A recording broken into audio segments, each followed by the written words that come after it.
तो अभी हम उन बस्ती में हैं जिसे रिफ्यूजी कैंप कहा जाता है, जिसे रिफ्यूजियों का बस्ती कहा जाता है, जिसे पाकिस्तान से आए शरणार्थियों के बस्ती के नाम से भी जाना जाता है। मजनू के टीले के अंदर हम मौजूद हैं और यहाँ के लोगों से बातें कर रहे हैं, यहाँ के माहौल को समझ रहे हैं, पाकिस्तान में किस प्रकार की समस्या थी और वहाँ जो हिंदू रह रहे हैं उन्हें किस तरीके की समस्याएं आ रही है, इन विषयों पर भी बात कर रहे हैं। साथ ही भारत की तरफ से कैसी मदद की जा रही है, इन लोगों का माहौल कैसा है, वर्तमान जीवन कैसा है, ये सारी चीज़ें जान रहे हैं। ऐसे में हमें एक गुरु मिले हैं। गुरु वो जो अध्यात्म की तरफ इन्हें आगे बढ़ा रहे हैं, गुरु वो जो इन्हें सही दिशा दिखा रहे हैं। गुरु जी, तो यहाँ आप कैसे पहुँचे? यहाँ मुझे धर्मवीर ने लाया। ये मैं जमुना का पूजा करने के लिए आया। वहाँ जमुना के उस पार पे मेरा स्थान था।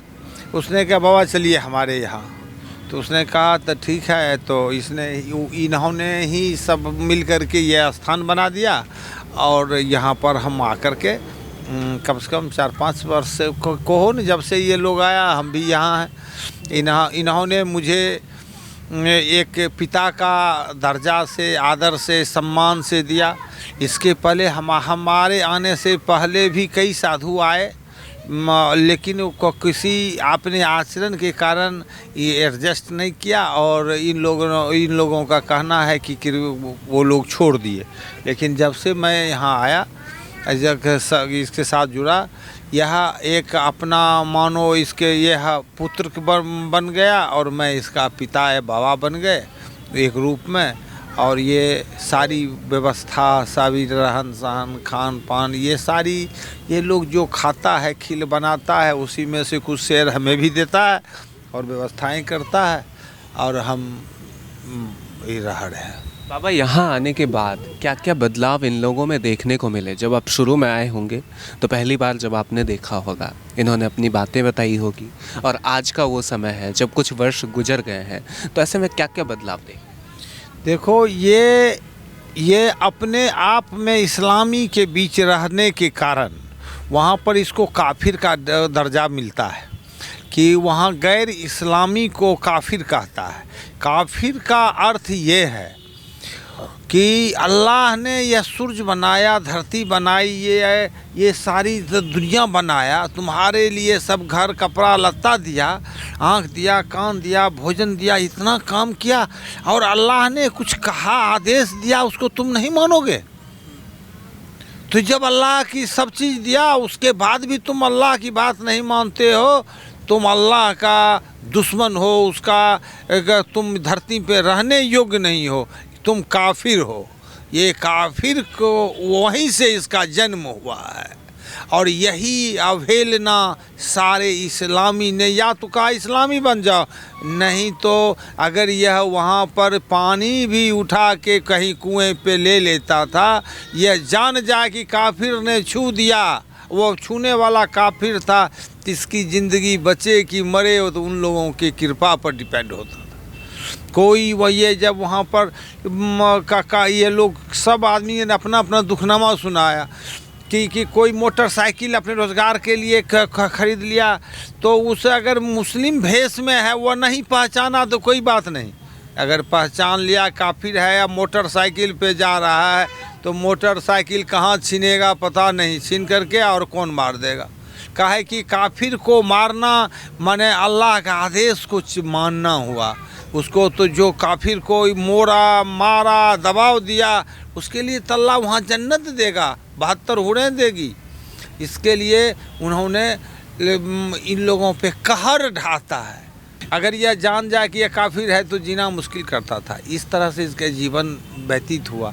वहाँ पर कोई सरकारी नौकरी में नहीं जाना है, सरकारी नौकरी इस्लामी छोड़ के दूसरे के लिए नहीं है, उसमें भी खासकर सुन्नी के लिए ही ज़्यादा रहता था। वो खाने पीने में भी, रहने सहने में, ये ऊब करके जब इंडिया आया, देखा तीर्थ पाने के लिए, तो देखा खुशी, तो ये आधी रोटी अपनी सारी सब चीज़ बेच करके किसी तरह वीज़ा बना के पार टपता है। तो अब तो सरकार से ही यह मांग करता है, देश तो आपने बांटा, राजनीतिज्ञों ने बांटा, हमारा क्या गलती थी, सज़ा मुझे दिया। अगर बांटना ही था तो मुझे भी ले आता। यहाँ से आए हैं तो हमारी अधिकार कहाँ है वो दो, मैं क्यों जाऊँ? तुमने जब वहाँ इस्लाम कह के बांट लिया, वह गैर इस्लामी को वहाँ कोई जगह नहीं है तो कैसे जाए? यही मांग है इस सब का। तो यह भी जो भारत सरकार है इनको ज़रूर ये राहत दिया है, छाया दिया है। और ये आज़ादी यह मोदी जी का हम लोग शुक्रिया अदा करेंगे, भाजपा का शुक्रिया अदा करेंगे कि इन लोगों ने छत्र छाया एक गार्जियन बन के इन लोगों को ज़रूर दिया है। और हमने देखते हैं और कमाने खाने के लिए तो ये जी रहा है। थोड़ा सा घर द्वार कहीं, जैसे जब ये वो घर द्वार आपने तो पाकिस्तान पर दबाव दे करके उससे ले सकते हैं इसका अधिकार कि किसका जगह जहाँ है उसको तुम वो दो। लेकिन ये एक वहाँ जाने का मतलब है कि या तो इस्लामी बनो या तो अपने मृत्यु को पाओ। दो ही शब्द है, काफिर बनकर के या मृत्यु को लो या तो इस्लाम बनकर इस्लामी बनो। तो ये लोग वो ये करके यहाँ आ गया है, इसलिए जाना नहीं चाहता है। और यह कमाता है खाता है दिल्ली में, जहाँ तक हो पाता है रहने के लिए। कोई अपना जगह तो है नहीं, लेकिन सरकार की जगह पर रहता है, कुटिया बांध के सब अपने में ही सब जीता है। मेरे साथ धर्मवीर जी हैं। धर्मवीर जी, आप किस प्रांत से थे? हम सिंध प्रांत पाकिस्तान से, हैदराबाद से हैं। ठीक है। तो वहाँ मतलब समस्याएं क्या थी जो जिसने आपको मजबूर कर दिया कि आप इंडिया की ओर आए? पाकिस्तान में क्या है, वो एक इस्लामी देश है। जी। वहाँ पे हिंदू सनातन धर्म अब रह नहीं सकते हैं, क्योंकि वहाँ के जो इस्लामी कट्टरवादी जो मुसलमान हैं उनका ये कहना है कि भाई हिंदुओं को धर्म परिवर्तन किया जाए, कर लो। एक समस्या मेन ये रही। और दूसरी समस्या ये रही, कोई बेटा बाहर गया, माँ बाप रोटी नहीं खाते थे कि बेटा आएगा कि नहीं आएगा, इतना डर रहता था। 5000 महिला आई हुई है, कोई पढ़ी लिखी नहीं है, क्योंकि बच्चे लड़की पढ़ने के लिए चली गई 12 साल की तो उसे अगवा कर लिया। उन्होंने कह दिया कि इसने धर्म परिवर्तन कर लिया। जिसे 12 साल की बच्ची को अपने ही धर्म का पूरा ज्ञान नहीं है, उसे धर्म परिवर्तन कर लिया। यदि माँ बाप लड़ते लड़ते 20 साल 12 और 8 साल लड़ते रहे तो 20 साल में कहते थे भाई इन्होंने तो धर्म परिवर्तन कर लिया, कोर्ट भी कह रही है, उसकी जगह और कोई औरत को खड़ा कर देते थे बुर्का पहना के। तो कहती थी मैंने धर्म परिवर्तन कर लिया, मेरे पीछे नहीं रहो। माँ बाप कहते थे कि भाई ये मेरी बेटी है ही नहीं, मगर कोर्ट पुलिस वहाँ का इस्लामी नहीं मानते थे कि ये पर्दे में रहेगी। तो ये देखा जैसे व्यापारी है, लूटना मारना छीनना, ये सारे किसान परिवार हैं। मगर वहाँ पे क्या है, कुल मिला के हिंदुओं के साथ अन्याय है, न्याय नहीं है। ये सब सरकार के आँख के सामने हो रहा है। सरकार और दरबार और इस्लामी सारे मिले हुए हैं। सरकार भी उनसे ज़्यादा खतरनाक है। कुल मिला के हिंदुओं को न्याय नहीं मिल पाता, ना न्याय करते हैं। झूठा हिंदू क्यों ना सच्चा रहे, उन पे तोहमत लगा दिया जाएगा कि इसने इस्लाम को गाली दी है, कुरान को गाली दी है। किसी न किसी बहाने से उन पे अंजाम लगा के उसे जेल भिजवा देते, मरवा देते हैं। इस कारण से कुछ परिवारों ने ये निर्णय ले लिया कि हम पाकिस्तान छोड़ के भारत माता में जाएंगे। यही कारण से वहाँ से दुखी होके अब बच्चे रहे, बच्चों को इस्लामी पढ़ाना स्कूलों में, वहाँ की जो शिक्षा है वो पढ़ाना। तो हमारे बुजुर्ग कहते थे भाई बच्चियों को भेजो मत स्कूल पढ़ने के लिए, कल को ये पढ़ते पढ़ते मुसलमान बन जाएंगे, क्योंकि उनका लक्ष्य ये था हिंदुओं को मुसलमान बनाओ। तो इसी हालत देखते हुए कई लोगों को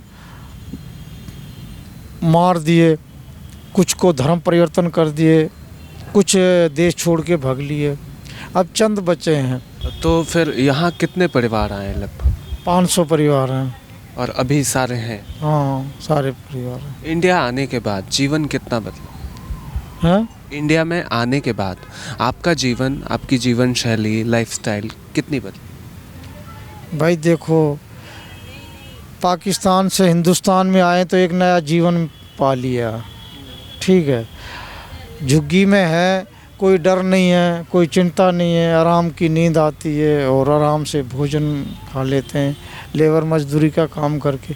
मतलब वहाँ से लाख गुना ठीक है यहाँ भारत खंड में। और हमारा ये है,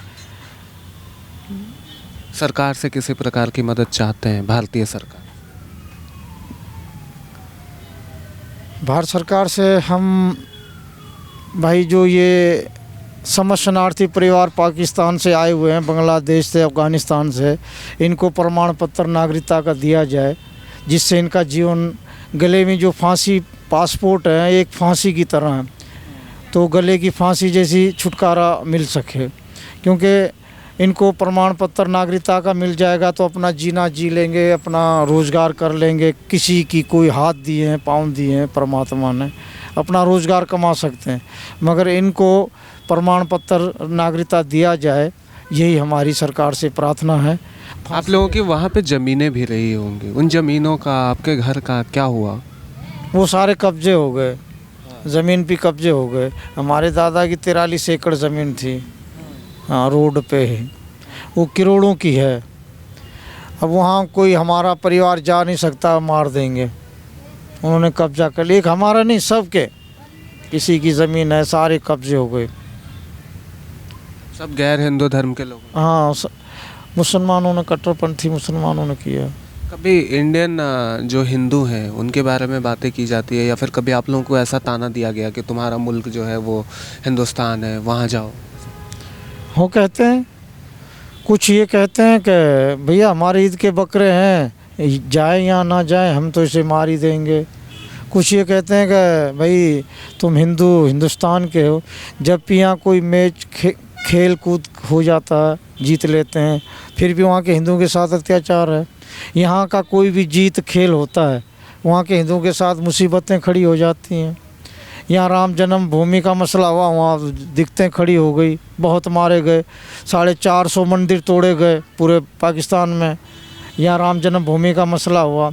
जम्मू कश्मीर का मसला जिस तरह छिड़ा, उसी तरह वहाँ के हिंदुओं पे अत्याचार बढ़ जाता, जिसका कोई अंत नहीं है। पुलिस भी सहायता नहीं कर सकती, ना मिलिट्री कर सकती है। लाखों मार देते हैं हिंदुओं को, कोई न्याय नहीं मिलता। तो ऐसे में हिंदू फिर उम्मीद कहाँ से लगाते हैं, फिर घर में बेसहारा होकर रहे? वो बेसहारा है। अब भारत सरकार, अब मोदी सरकार आई है, इनके आते बहुत कुछ वहाँ बदलाव हुआ है, ठीक है। और वहाँ के हिंदू तो आना चाहते हैं कि हमें बॉर्डर खोल दो, हम सारे भाग जाएं। या रहने की जगह ही नहीं है, मानवता तो इनमें है ही नहीं। कहाँ इंसानियत बच गई? जो मानवता के मारना कूटना, ये कोई इंसानियत का काम है क्या?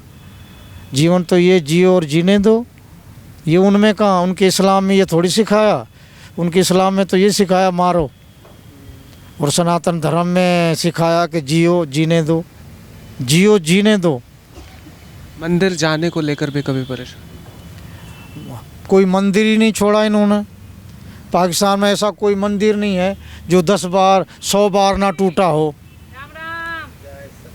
तोड़ दिया फिर बनाए, तोड़ दिया फिर बनाए, तोड़ दिया फिर बनाए। क्या कर सकते हैं हिंदू? पुलिस कुछ कर नहीं सकती है, सरकार कुछ कर नहीं सकती है। इसी तरह उनका जीवन, वो बस अब एंड ये बना है कि वो पाकिस्तान छोड़ के हिंदुस्तान में आ जाएंगे। तो यहाँ बच्चों को आप लोग तालीम दिलवा रहे हैं? हाँ, यहाँ बच्चे पढ़ रहे हैं सारे। कुछ बच्चे गुरुकुलों में हैं, कुछ पढ़ रहे हैं, और कुछ लेबर का काम कर रहे हैं, कुछ रेहड़ी पटरी लगा रहे हैं, अपना जीवन जीविका थोड़ा बहुत चला रहे हैं, सुख शांति से चला रहे हैं। यहाँ जो लोग आए हुए हैं वो अलग अलग जगहों से आए हैं या सिर्फ सिंध प्रांत के? सिंध प्रांत के सारे। सब सिंध में अलग अलग जगह? हाँ, अलग अलग जिला। कोई हैदराबाद से, टंडो लिहार से, कोई टंडो मोहम्मद खान से, कोई मीरपुर से, कोई ठट्ठो से, कोई कराची से, कोई हैदराबाद से। इसी तरह ये परिवार हैं सारे। हाँ, रिश्तेदारी है सबकी। यहाँ अच्छा लगता है? हाँ, यहाँ बहुत अच्छा है। यहाँ आके नया जीवन पा लिया है। वो जीवन छूट गया, ये जीवन नया है, ये है। इसमें किसी प्रकार की कोई चिंता नहीं। नहीं नहीं, कोई चिंता नहीं है। ये धर्म नगरी है, 24 अवतार भगवान ने इस नगरी में लिए हैं। शांति है बिल्कुल, जो करेगा कर्म वैसा दंड पाएगा, बस यहाँ ये है।